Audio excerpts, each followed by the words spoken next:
Mama, this hair is after me. What do I do? Since I got it, I've not rested. My daughter, what have you carried? Take that hair off your head. Mama Esi screamed so loudly that the whole house went silent. Amara froze. Her fingers slowly touched the long black braids hanging over her shoulders. What is wrong with you, Mama? Mama Esi stepped backward, her face suddenly pale. That hair, she whispered. What about it? Mama Esi pointed at the braids with a trembling finger. Where did you buy it? At the market. Who sold it to you? Amara stared at her. Why are you shouting? Because I told you never to buy anything from that woman. Amara's stomach tightened. What woman? Mama Esi opened her mouth, but before she could answer, knock, knock, knock. Someone was knocking on their front door. At midnight. Amara and her mother stared at each other. Then came another knock. Knock, knock, knock. And from outside came a woman's voice. Amara? Amara's eyes widened. She knew that voice. It was the voice of the woman who had sold her the hair that afternoon. But there was one problem. That woman had never asked Amara her name. And before we continue, if you enjoy African stories filled with secrets, family drama, shocking twists, and moments that make you scream, subscribe to the channel right now. Don't wait until the secret is revealed and then disappear. Hit that subscribe button because what came with this hair was only the beginning. Now let's go back to where everything started. Earlier that afternoon, Amara had gone to the market looking for hair. She was 26, confident, hardworking, and preparing for her cousin's traditional wedding. She had not planned to buy anything expensive, but while walking past a small beauty stall, something caught her attention. A long bundle of thick black braiding hair sat neatly inside a transparent package. It looked unusually beautiful. The hair was dark, soft, and almost perfectly straight. Amara picked it up. How much? The elderly woman behind the stall looked at her. 5,000. Amara almost dropped it. 5,000 for this? The woman smiled. You wanted good hair. Madam, reduce the price. The woman suddenly stopped smiling. Instead, she stared directly into Amara's eyes. Do you want it or not? Amara frowned. Why are you angry? I am not angry. The woman pushed the hair toward her. Take it.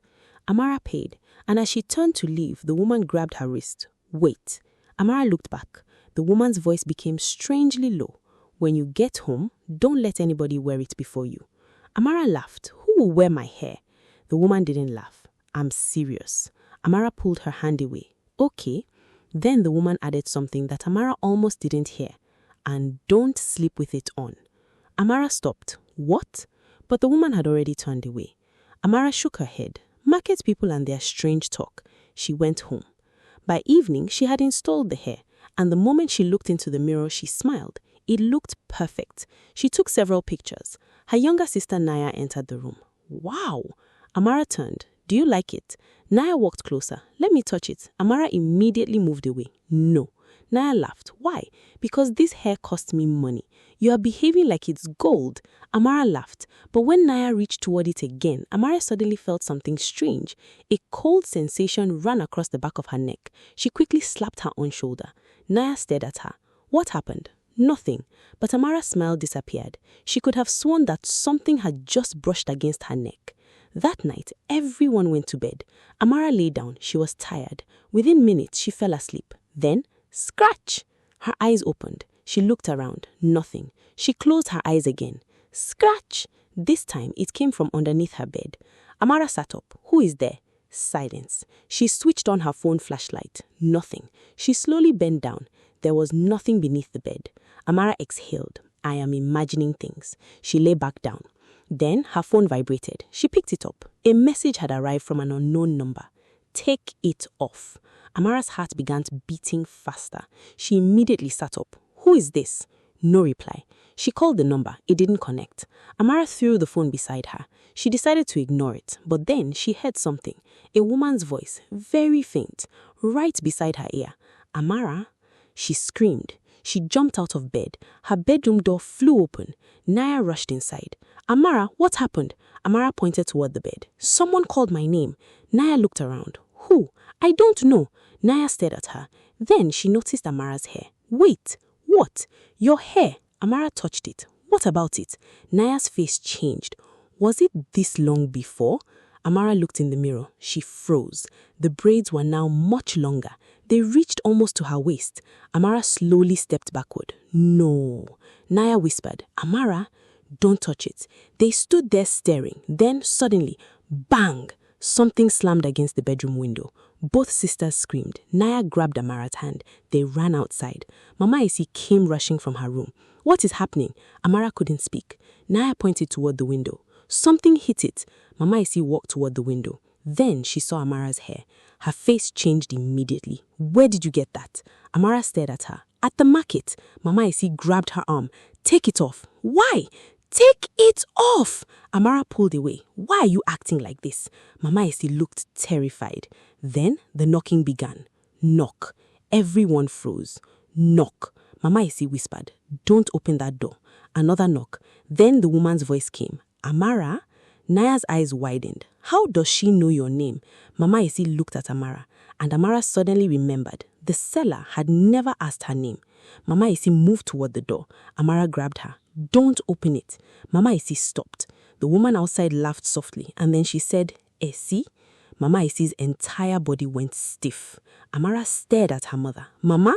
The woman outside spoke again. You know what you did. Mama Esi's lips began trembling.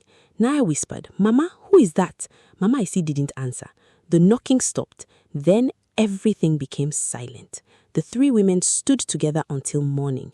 When the sun finally came up, Amara rushed into her bedroom. She grabbed scissors. She was going to cut the hair off. But when she reached for the first braid, a photograph fell from inside the hair.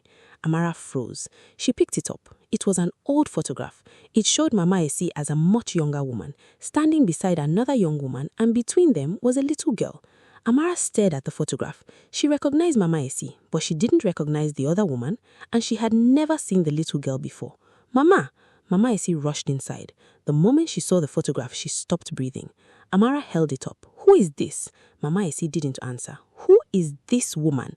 Mama Esi's eyes filled with tears. Naya walked closer. Wait, she pointed to the little girl. That's you, Amara. Amara's face went blank. What? Naya shook her head. No, look carefully. Amara stared at the photograph.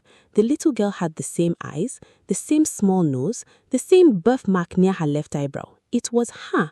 But that made no sense. Amara was not that old. The photograph looked like it had been taken more than 20 years ago. Mama, her voice dropped. Why am I in this picture? Mama Esi finally sat down, and then she told them the first secret. 26 years ago, Mama Esi had been pregnant with twins. Twins, 2 baby girls. But after giving birth, she was told that only one baby survived. That baby was Amara. Mama Esi believed it, until several years later, she discovered something horrifying. The other baby had survived. Someone had secretly taken her, and the woman in the photograph was the midwife who helped deliver them. Amara couldn't breathe. So I have a twin? Mama Esi nodded. Where is she? Mama Esi looked away. I don't know. Amara stared at the photograph again. Then she noticed something. The little girl in the picture was wearing the exact same kind of hair Amara had bought. Her mouth fell open. No. She dropped the photograph. This hair, Mama Esi whispered. That is why I told you never to buy from that woman. Suddenly, someone screamed from outside. It was Nia. They rushed into the compound. Nia was standing beside the gate. She pointed toward the road. A woman was walking away. Amara recognized her immediately. The market seller. Stop! Amara ran after her. The woman didn't run. She simply continued walking. Amara finally caught up. Who are you? The woman turned. Her expression was calm. Too calm. Your mother never told you? Told me what? The woman looked at Amara's hair.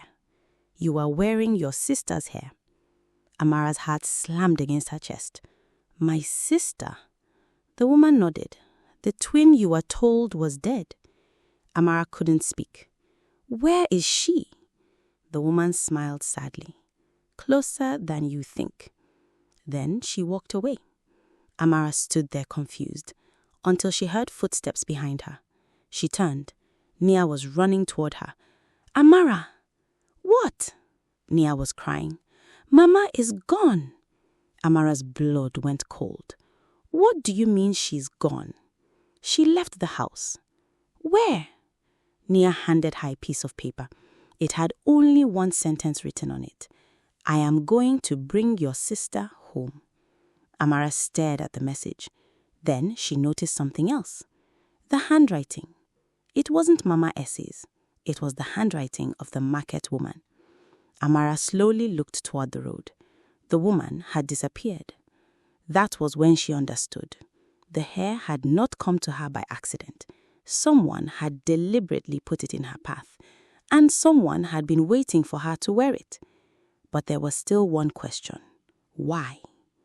That evening, Amara returned to the market with Nia. They found the stall empty. No hair, no woman, nothing. But an old shopkeeper nearby watched them carefully. Amara approached him. "Sir, please, the woman who sells hair here, where is she?" The old man frowned. "Which woman?" Amara described her. The man's face changed. "That's impossible." "Why?" He pointed toward the empty stall. "That woman died many years ago." Amara's mouth opened. Nia grabbed her arm. "No." The old man continued. "She used to sell hair here. People said she lost one of her twin daughters." Amara felt dizzy. "Do you know what happened to the other daughter?" The old man stared at her. Then he pointed behind them. "Ask the woman standing there." Amara turned. A young woman was standing across the road. She was about 26, same height, same eyes, same birthmark, same face. Amara stopped breathing. The woman stared back, and then she touched her own hair. It was the same hair. Amara whispered, "Who are you?" The young woman crossed the road slowly. She stopped directly in front of her. "I think you already know." Amara's eyes filled with tears. "You're my twin." The woman nodded. Then she said something that made Amara's blood run cold. "I didn't send you the hair." Amara frowned. "What?" Her twin looked toward the empty market stall. "She did." "Who?" The twin's eyes moved toward the sky. "The woman who stole me." Amara's heart pounded. "But she's dead." Her twin shook her head. "No." Then she leaned closer. "She is the reason Mama Esi never told you the truth." Amara looked at Nia. What is she talking about? But before Nia could answer, Mama Esi suddenly appeared at the end of the road. She was crying, and behind her stood the old midwife from the photograph, the same woman, alive. Amara's face went pale. Mama Esi screamed, "Run!" The old woman grabbed her arm, and the twins suddenly stepped forward. "You lied to me for 26 years. Mama Esi sobbed. "I was trying to protect both of you." "From what?" The old woman smiled, and that smile made everyone silent. Then she said, "From the truth." Amara looked at her mother. "What truth?" Mama Esi finally broke down. "The woman you call your twin," she pointed toward the young woman, "was never the baby who was stolen." Amara's eyes widened. "What?" Mama Esi continued. "The woman who was taken that night was," she looked directly at Amara, "you." Silence. Amara couldn't move. Nia whispered, "Then who is she?" The young woman began crying. Mama Esi looked at her, and then came the final twist. "She is not your twin." Amara's heart stopped. "She is the daughter of the woman who stole you." The young woman's face collapsed. The old woman suddenly screamed, "You promised me you would never tell her." Mama Esi shouted back, "You stole my child." The market erupted into chaos. People began gathering. The old woman tried to escape, but Amara stood in front of her. "Why did you steal me?" The woman looked at her, and for the first time, her confidence disappeared. "Because your mother had something I wanted." "What?" Your father's land. Amara stared at her. The woman had stolen a baby 26 years ago because she believed that if Mama Esi lost her daughter, she would leave the family land. But Mama Esi had spent all those years searching. And the hair? The hair had been the old woman's final attempt to bring Amara back to her. The strange messages, the voice, the longer braids, everything had been designed to frighten Amara into following the clues. But there was one final secret. Amara looked at the woman standing beside her. If you're not my twin, then why do we look exactly alike? The woman began crying. Mama Esi slowly answered, because she is your father's daughter too. Amara froze. The old woman had not stolen a stranger. She had stolen her own granddaughter. The two young women stared at each other. They weren't twins, but they were half-sisters. And the woman who sold Amara the hair had spent 26 years keeping them apart. Amara slowly reached up and pulled the hair from her head. She looked at it one last time. Then she dropped it into the market stall. You thought this hair would bring back the past. She looked at the old woman. But it brought the truth instead. The old woman said nothing. Mama Esi embraced Amara, and for the first time in 26 years, she held the daughter she thought she had lost forever. But as everyone began leaving, Amara looked back at the abandoned stall. The hair was still there. She frowned because she suddenly remembered something. The seller had told her, don't sleep with it on. But the seller had never said why. Amara looked at her mother. Mama? What? Amara's voice became quiet. Who told that woman I would come to the market that day? Mama Esi's smile disappeared, and everyone stopped walking, because that question meant only one thing. Someone else had known Amara would buy that hair. Someone else had planned everything. And that person was still somewhere in the village, watching. The end.